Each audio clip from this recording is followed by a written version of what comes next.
Good morning, Hank. It's Tuesday, so we're undergoing a pretty significant office reorganization project. And along the way, I found a number of documents from my past, like this old picture of me. Good news, little me. Your braces are gonna come off in 6 more years. I also found this somewhat newer picture of me. I'm not sure if this is a photograph, but it's definitely realistic. And from 2006, my favorite fan mail ever in regards to looking for Alaska, I can honestly say that after putting your book down, I felt a feeling that I had not felt before. It was not a sickness like I was going to throw up, or a feeling like I had to take a crap or anything, but I felt something. Your book made me feel something, man. Not the two major things I feel, the urges to defecate and vomit, but something new. And Hank, I also found from way back in 1994 some of my report cards. This is from my junior year of high school, Hank. I got a C- in Latin. John went into a tailspin in this course during the last 6 weeks. He missed too many classes and seldom was prepared for the daily lesson. Yeah, that's Latin. That's a dead language. This is from my French.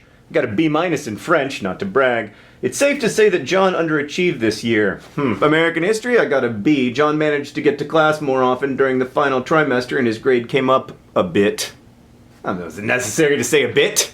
Could have just ended it at my grade came up. It's technically accurate. I got a C- in pre-calc, which frankly was probably generous. Chemistry, C. And in English, I got a C-. Incredible potential as an English student, but he's reached a juncture where he just can't mail it in anymore. Hank, I don't talk much about what a terrible student I was in high school. I think partly because I'm still embarrassed about it 20 years later. I did miss a lot of classes, you know, because they were early or because they conflicted with my schedule of smoking cigarettes in the woods. But even when I attended class, I was still a pretty terrible student. Hank, you know how you become the 3rd best C student in the entire state of Alabama at academic decathlon? First, by getting terrible grades, so you're not an A or B student. And that's who I was in high school. I underachieved and I skipped classes and I didn't do my homework and I didn't do the reading and I was always behind and stressed out. Meanwhile, Hank, you were getting great grades and not smoking cigarettes and then you'd get a scholarship to college and everything. Anyway, Hank, coming across these report cards made me think a couple things. The first is that I was incredibly lucky. Like, I didn't just get a second chance, I got hundreds of chances. And even though I was a crap student, I still had excellent teachers who continued to believe in me despite my not giving them a reason to. The other thing these old report cards made me think about, Hank, was this.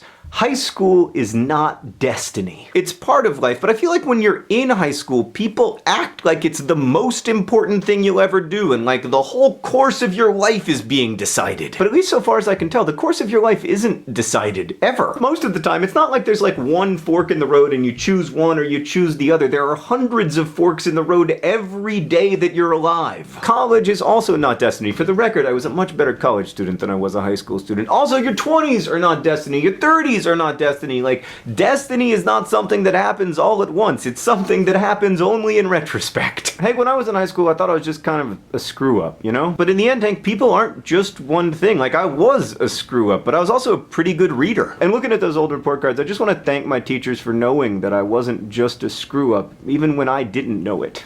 Hank, I'll see you on Friday.